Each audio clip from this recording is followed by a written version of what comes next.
All right. I'm so excited to introduce our Direction, Not Perfection community today to Joe Hoye, the owner of Diet Detox and the host of the Middle Life Makeover, the largest summit to date for women in midlife and beyond. Although he's a 30-year-old man, Joe decided to build a health coaching and weight loss business that leans into women and moms entering in or past menopause to help them ditch the diets, regain control over their midsection, and learn how to have control over their body forever inside of a lifestyle that they can actually enjoy. Yes, please welcome Joe. How are you?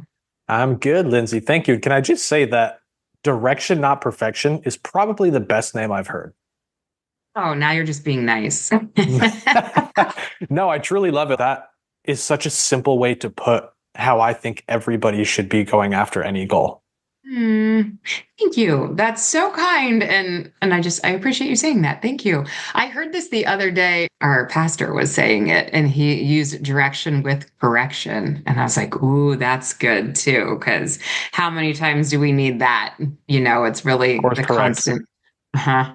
I like that. Um, I feel like we can't jump over this little point that you are a 30-year-old guy living in this space of mostly 40 plus women. And what did bring you into this niche? Like, what was that knock on your heart's door that said, I think you need to be here? Yeah, absolutely. So your audience is lucky because they get the new part of the story that nobody's heard yet, which is really cool. But I'm going to back it up and start from step one. So, yep, I'm a 30-year-old guy. And up until about a week ago, I only worked with women 40 and older. The reason for this is because when I was 13 years old, growing up, my mom was really my only strong, consistent role model. And she noticed I was going down a bad path. I was starting to hang with the wrong kids, starting to do some pretty dumb shit, and also starting to get picked on and bullied. So, two negative things: poor choices, not happy. And she saw both of those. She was already in the gym exercising for herself. And I think obviously she knew it was a great outlet. So one day she came home from work, checked if my homework was done, checked if my chores were done. She cooked dinner for us and she's like, "Hey, buddy, I'm going to the gym. I know everything's done. I'd love for you to come with me." Mm. And it was just the obvious path for me. Like I said, I was starting to get picked on. I was really tall, really skinny, and the men in the gym had what I wanted. They had muscles, they had confidence, they had everything. So I was like, yeah, mom, I'd love to go.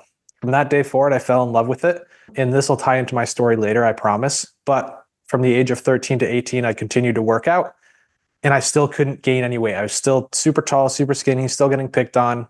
I graduate high school, I go into college and start pursuing a career in the medical field. So my career I was after was working in surgery, helping the doctor with procedures. And from that, I had to take courses on anatomy, physiology, nutrition, kinesiology, all the things that create change in the body and help me understand how the body works.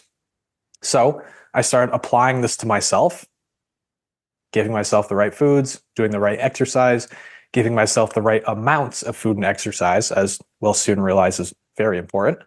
And at the same time, I was also an 18-year-old kid in college. So what do you think started to happen as well? I started to treat my body like crap, party, drink alcohol. And while I was in the gym, I was gaining some muscle, but I was gaining a lot more weight that was fat. And so, gosh, in the span of like a year to a year and a half, I went from 145 pounds up to 225. Wow. So I gained like 80 pounds in a year to a year and a half. Mhm. And then I had a new problem, right? I still didn't have confidence. Now I was just fat instead of skinny. Still didn't like it. I eventually cut the partying, really dialed in everything I knew, and got down to roughly where I am today, which is about 195 pounds, lots of muscle, pretty darn lean, felt great, performed great, was confident, all the things. And growing up in a small town, people started to ask, like, "Joe, we knew you when you were really small, had no confidence. We knew you when you were fat, also had no confidence. Now we see you, you're in really good shape. You were like a different person when you talk to us. What did you do? And can you teach me?" And I had enough people ask me to where I was like, you know what? I think I've got something. I'm going to help young men like me either gain muscle or lose fat and feel confident so they can avoid the things I went through. So I started running these 8-week online fat loss challenges. like I said, I thought I wanted to help people like me. I started advertising on Instagram, Facebook, just by making little organic posts. And I had a ton of people sign up, but I never really looked at the names. And so Sunday morning on my first challenge call, I open up Zoom. I look at all the faces staring back at me, ready for guidance from Coach Joe. And nobody looked like me, Lindsey. They all, every single one of them, except for like two friends, looked like you and my mom and everybody else I podcast with. And I was like, what just happened? What is this? And so what I came to the conclusion of is that just growing up with my mom, being surrounded by her and her friends, I learned to communicate in a way that naturally resonated with them. And so I naturally sucked them in. And so on the first call, terrified. I'd never helped anybody like that. I've only helped me. At the end of that first call, number one, we were all laughing and having fun. At the end of that first challenge, every single woman was successful and I loved it. And so I came to the conclusion, I was like, you know what? I don't care if this is what I want to do or not. I'm doing it. I like this. And so then at that same time is when I graduated college, I get my job in surgery. And again, I get pushed in this direction that I'm telling you about. I was the only male on the team that had my role. There was myself and like 6 or 7 other women. And my higher ups, thought it was a wonderful idea to take the one man and stick him inside the OB and GYN based rooms. And so again, didn't choose it, Lindsey. It chose me. And so I spent the next like 4 years working inside the GYN room on the female body next to surgeons and doctors that spent their entire adult career learning how it operated. And I would ask them these questions that they thought was only for surgery. I'd be like, hey, doc, why is this woman here? And what could she have done proactively to avoid it? And so this doctor's like, wow, Joe is just such a good worker. He really cares. Yes, I did. But you know what else I cared about? Taking that knowledge, stealing it, and bringing it to my clients I was working with outside of the OR so they don't have to experience that. And so now, 3-part story. I understand a woman's body really freaking well. I have fun talking with them. Like I love being on this podcast with you. And I want to give back to my mom and people like her. Because if it wasn't for her, I wouldn't be here. I don't know what route I would be on, but it wouldn't be good. And I realized that if I can change a mom's life, that's going to trickle down into the rest of her family. And that's how I'm going to change someone's life like mine. I have chills the whole time listening. Like I love when life hands us something and goes, this is it, keeps nudging, and we kind of try to jump off the path and it brings us back on. I tried so many times too. Right?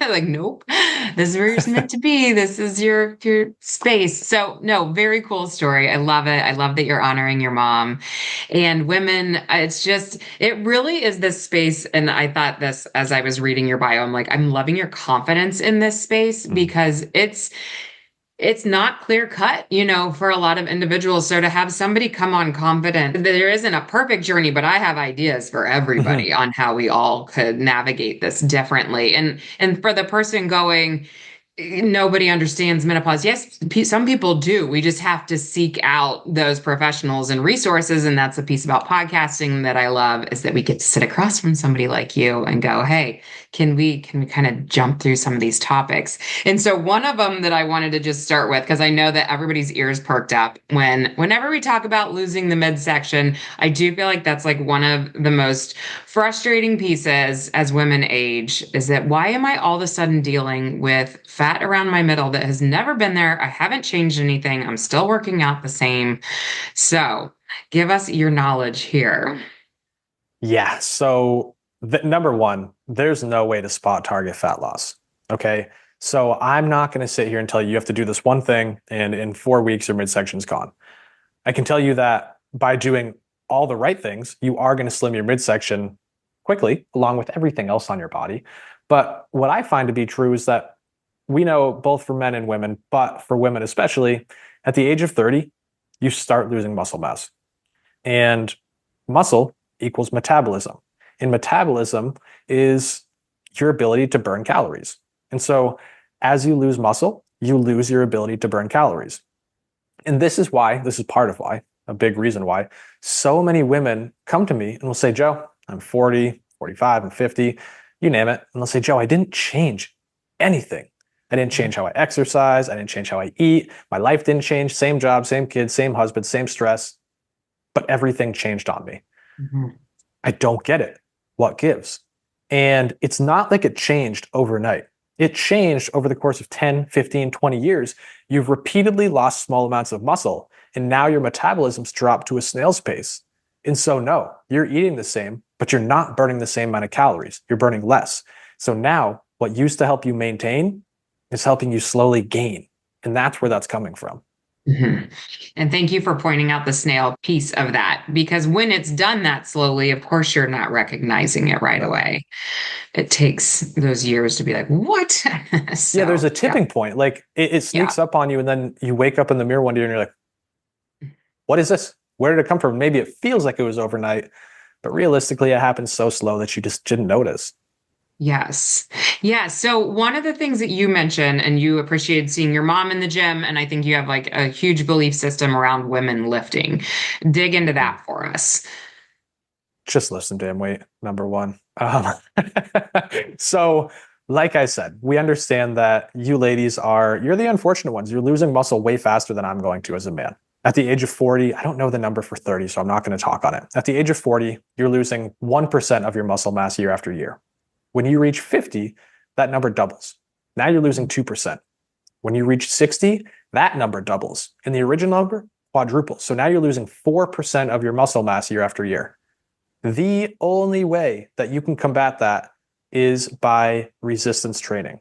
And I choose my words carefully. I don't want to say being in the gym and weightlifting because there's other ways to strength train.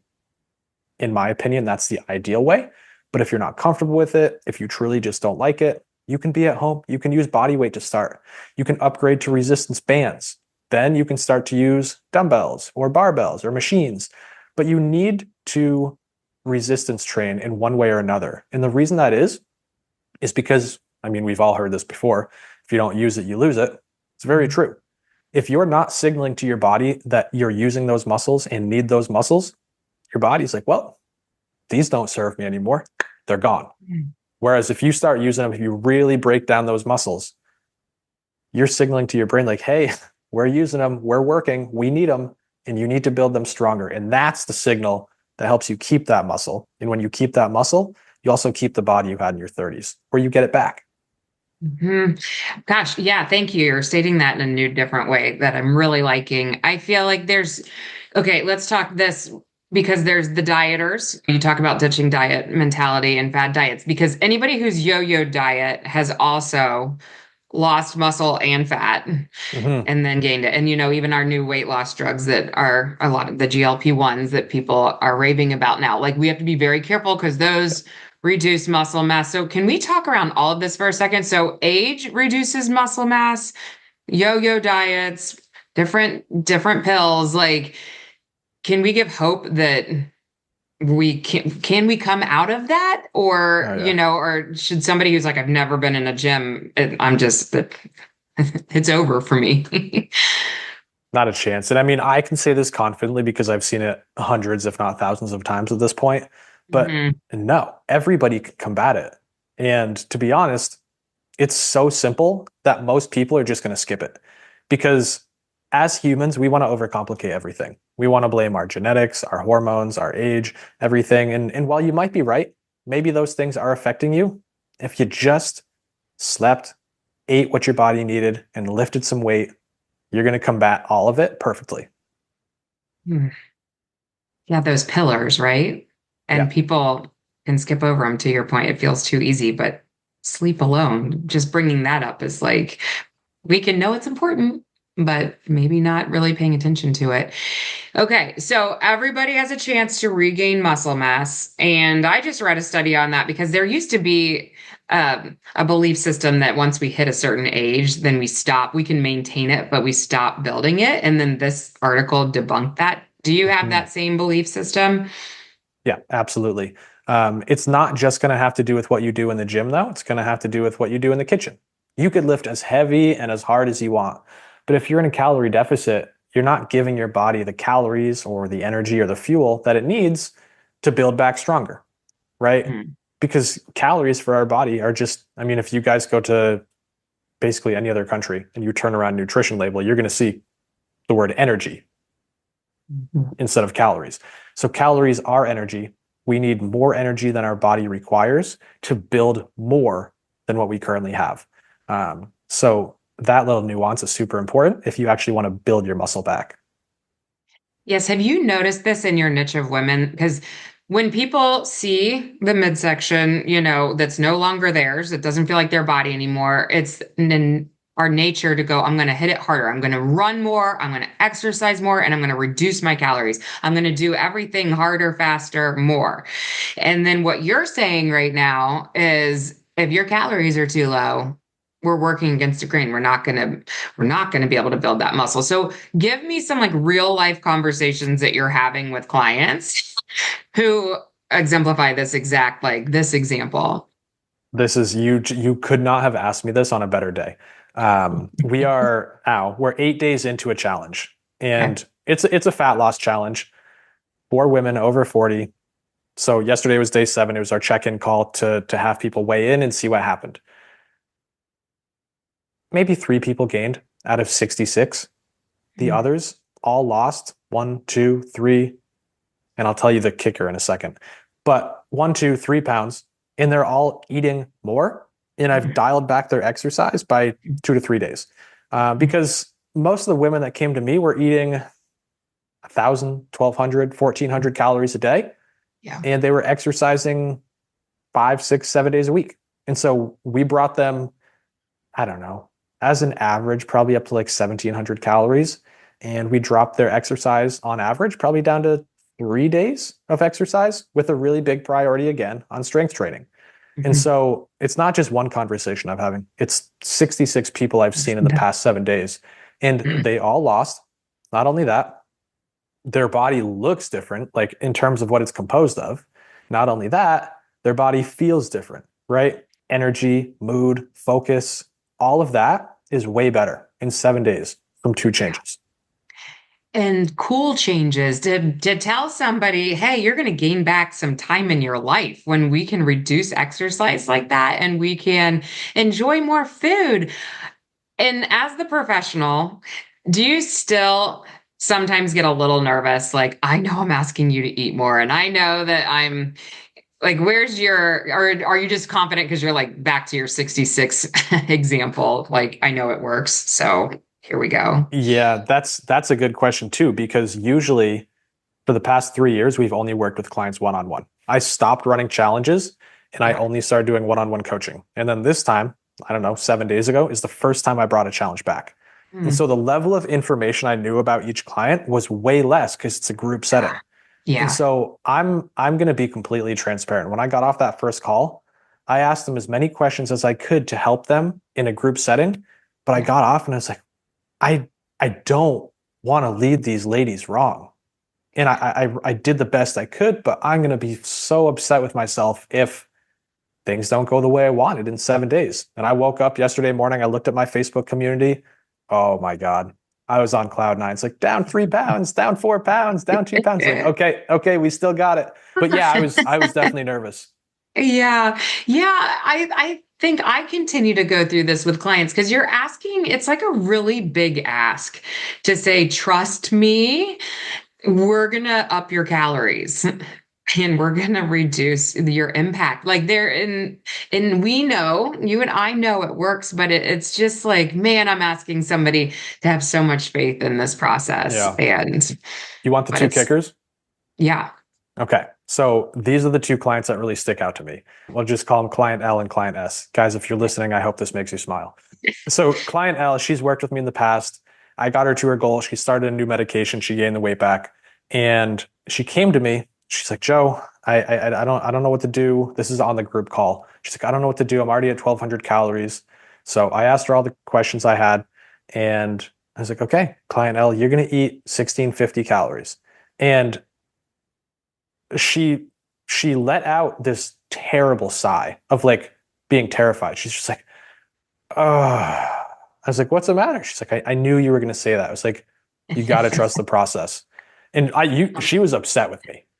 And then yesterday morning, I was her best friend. She was down 3.2 pounds after eating 450 more calories a day.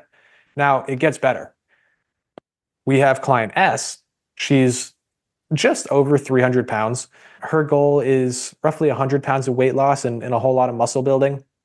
When I talked to her, she had been on a diet since she was a teenager, eating 1,200 calories on and off, and she's late 40s, early 50s. She was eating 1,200 calories when she came in.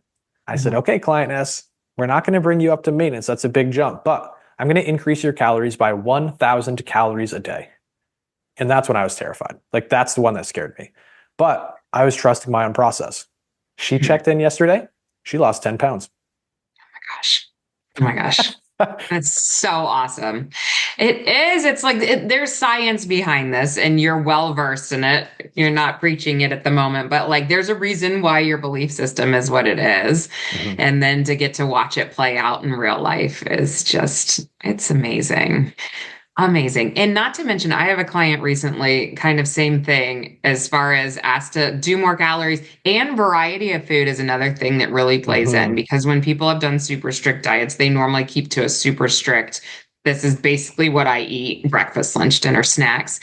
And I've been really trying to like, okay, but all these other nutrients and foods, like color of the rainbow, like all provide cancer preventatives and they provide, bowel health. And we can't just have 10 foods that we eat all day, every day. So give me some of your lingo around all of that in conversations.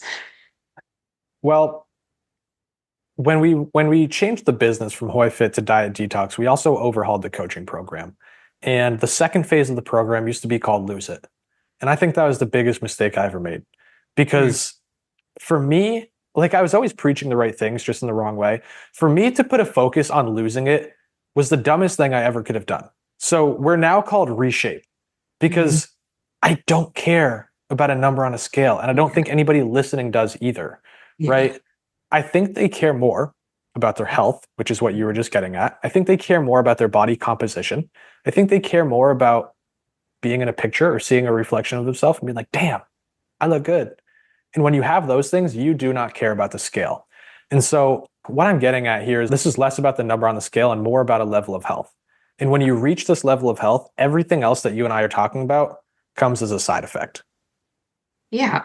It's a side benefit, right? Like the scale automatically gets better, but you can go travel abroad and walk all the steps and climb and hike all the hikes, get on the airplane without fear, all the things that everybody, especially again in this 40 plus, people starting to retire and going, uh-oh, am I fit enough to go do all this travel that I've wanted to do, or get on a roller coaster with my grandkids, or fill in the blank. But let's use this as a good transition time too, because now you're shifting business. You're still doing what you did, but you're shifting to almost more of like a preemptive type view. Tell us about that. Yeah, exactly. So we're called Diet Detox now. And the whole thing around that, obviously two really trendy words. We all know what a diet is. We all know what a detox is. My whole thing is like, I want to detoxify everybody's body from the damage that diets have done to it, right? The muscle loss, the food noise, the food confusion, and I want to take it away. And what I realized, right, I've done this for 6 or 7 years now. I've only worked with women 40 plus, and those women have generally dieted for 5, 10, 15, or 30 years. I've noticed that this was a reactive coaching model, right? I was there and my coaches were there undoing what they had done to themselves, undoing the muscle loss, undoing the fear around eating more, undoing everything that comes with that. And while it's the most rewarding thing in the world to see client S eat 1,000 more calories a day and change her life, I want to help the younger generation too. And I want to go to the 30-year-olds and say, hey, I know that you just started your first diet or your second, or maybe even your fifth. But you know what? I spent the last 6 years helping your mom and seeing everything that's making her life a nightmare. And if you continue down the path you're on, you're going to be all the clients I just talked about. And I don't want you to. So let's be proactive and let's solve it now so that everything's easier and better and more enjoyable for the rest of your life. Yeah, and chills. I love it. I think that it is a matter of education sometimes that we're not getting it, we're not getting it in schools fed to us appropriately. Yep. And then it takes somebody special like you to word it correctly, to bring people on board because we have our culture that's kind of shouting something different at us for the most part. I will say it's shifting and changing, Yeah. but it's still pretty loud in that diet area. Which do you get frustrated with that? Yes, of course I do. But they also give me a job, right? They give me a job, they give me a purpose. So yeah, do I hate it? Yeah. Is my goal to end it all? That's the whole goal of diet detox, is just to stop the crappy diets that I'm not going to name, but we all know who I'm talking about. So yeah, it bothers me. Yeah. I feel like sometimes with my clients, we get to this like really good brain space, and then you hit a season, where all those other diets are getting pushed out and this promise of these before and afters. And of course it's bright and shiny. And of course somebody's going to be like, I'm going to go try that for a little bit. And I just feel like it can unravel all the good mental brain work that's been done pretty quickly when you jump back over into that. But I also do believe in jump starts. And I tell my people that too. Like, I don't know how you feel, but like sometimes we just need to see some really quick weight loss and then settle in and get adapted to a new lifestyle change. But where's your brain with that? I can agree with that. What I'm doing in this challenge right now is for a lot of ladies, like I said, I increase their calories. For some of them, I cut them because they feel stuck. They feel like nothing works. And I want to prove to them that number one, they're not broken. Number two, Hmm. something can work. But after that, if I'm lucky enough to have the opportunity to work with them one-on-one longer term, I'm going to tell them, like, I'm going to have a very honest conversation of like, hey, that was to give you momentum. That was to give you hope, to show you you're not broken. But if you actually want to achieve what you just told me you want to achieve, this ain't the way. Yes, you crushed it through Thanksgiving and Christmas. You lost 5 pounds while the average American gains it. Hmm. But this is not how we do it. And in order for somebody to work with us, they actually have to agree to that because I won't work with somebody that wants to do it long term. So yeah, I like the momentum creation, but then I also like dialing it back and getting more realistic. Yeah, you use it in your wording a lot too. It's just lifestyle and sustainability that can our 80-year-old self do what we're asking, and we need to be able to somewhat be like, yeah, I That's could. it. You can still be in at the gym as an 80-year-old. You can still, yeah.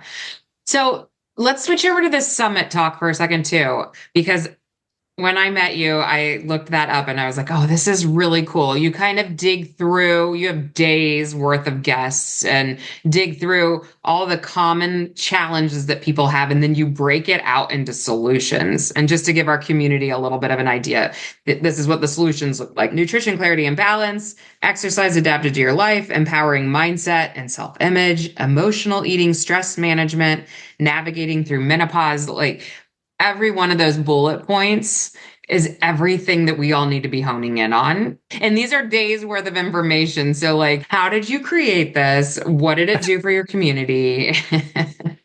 Yeah. So you just nailed it. It was a 6 day event, Monday through Saturday, and Monday through Friday, every day was devoted to a different foundational pillar that everyone needs. So Monday was nutrition day, Tuesday was exercise, Wednesday was mindset, Thursday was general health, right? Because you and I talked about health being the main thing. And then Friday was menopause, with Saturday being a bonus day of everything else I could think to put in there. Hmm. And every day had 4 to 5 speakers. So nutrition had like 4 to 5 subtopics, same with the rest of them. And I don't know how I did it. That's a really good question. I have a couple people in my network with some pretty big names. And so I was lucky enough to ask them and have them say yes. With those first two ladies saying yes, I went to other speakers, bigger speakers, and just shot my shot. Right. I was like, hey, I got these two speaking. Are you down? Eventually, Chris Powell said yes. He was the host of ABC's Extreme Weight Loss for like 7 seasons. And after he said yes, life got a whole lot easier. Yeah. You're like, Right. Because everybody wants to be on his yes. stage. So thankfully, Chris and Hmm. I would say we've become friends at this point. So wicked dude, wicked good guy. But from there, just a lot of work, a lot of planning, listening to what my demographic wanted and more importantly needed, and then putting it in front of them. Yeah. I love that you just said wicked good guy. You're so East Coast. Yeah. Yeah. Very Vermont. Very Vermont of you. Yes. No, that is so cool. And can we get back and watch a virtual version of that? Because it would be amazing.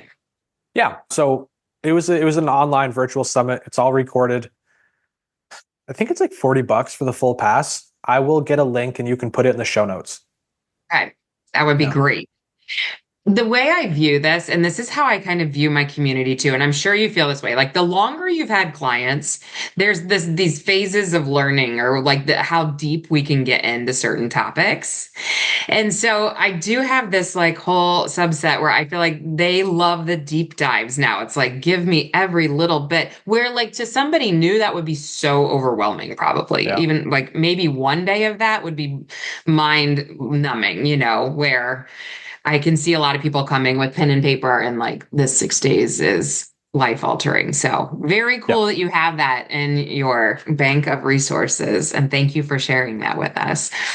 Thank you. Appreciate it. Yeah. Yeah. And again, just for anyone going, oh my gosh, I'm loving Joe. Like, I wish I would have known about his challenge. Are you doing more of those? Where do people find you? What do you have coming up? Give us it Yeah. all. So I love that. I'd like to offer something really special to your audience, if that's okay with you. But to answer your question, I think January 13th, I'm going to run another challenge. It's going to be a little Okay. bit different. We're going to do a diet detox challenge, which is taking you away from the damage that diets have done. In that, people can expect to change their body composition more than they see the scale change their quality of life, right? So energy, mood, focus, sleep, all those things. But most importantly, set themselves up for long-term success, right? It's going to be probably a 4 to 6 week challenge. We'll have exercise, nutrition, mindset in there. You'll have access to me, all four coaches. And I think that's a great place to start if anybody wants to spend time with me. But for one listener, if you really want to spend time with me, then, and if it's okay with you, of course, Lindsey, I'd like to give one listener 3 months of free coaching. Oh my goodness. It'd be amazing. No, what if I was like, no, thanks. Then I would say, you We're know what? we're Cut this and good. let's move on. No, that would be amazing. And then who do we pick? How do we Yeah, do this? that's a good question. We'll So, talk after, or tell me. yeah, I got it figured out. I've done this a time or two. It's my favorite thing to do. And we're doing it because I want to bring somebody into the new program, the overhauled program, and make them a case study for what is possible for everyone else in the future. And so we're going to take them through the build phase, which is where we're going to build their mindset, their habits, their lifestyle, and really just the foundation. So that when we get into the reshape phase, everything happens better, faster, easier than before, because they're playing off a foundation that's rock solid.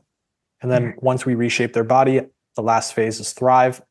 I want to teach them that they can do this forever. They don't need me. They don't need another coach. They are their own coach. And so for somebody to apply for this, let's see, I'll need their name, their phone number, their email. That's to contact you if you're the winner. So don't fudge that, or else you're not winning, I promise. And then I need your reason why. I need a really compelling reason as to why you think you should be the winner. And that's where you sell me, because me and my team are going to look through these entries.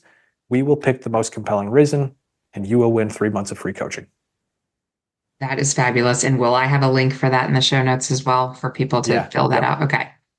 Yes, that is amazing. Okay. Oh, what am I not asking that I should be asking? I don't know. I mean, you covered all the bases. This was great. I had fun.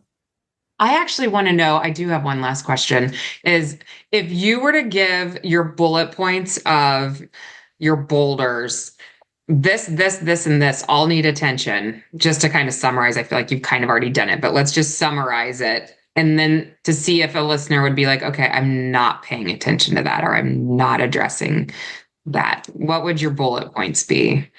That's super good. Just like some actionable things that somebody can apply. So, number one, figure out what your maintenance calories are and figure out what your daily calorie intake is now. Okay. And so you can find your maintenance calories. Actually, you can go to my site. It's free. It's challenge.hoyfit.com/TDEE. And you're just going to put in your body metrics, your activity level. It's going to tell you how many calories you should be eating. From there, download MyFitnessPal. Don't use the paid version, just use the free version. And track your calories for like 3 to 4 days. Average those out and see where you compare. If you're eating less than your maintenance calories, but you're not losing weight, I'm your guy. Like, this is what I do. If you're eating your maintenance calories and not losing weight, but you want to, just send me a message and I'll help you for free. That's super simple.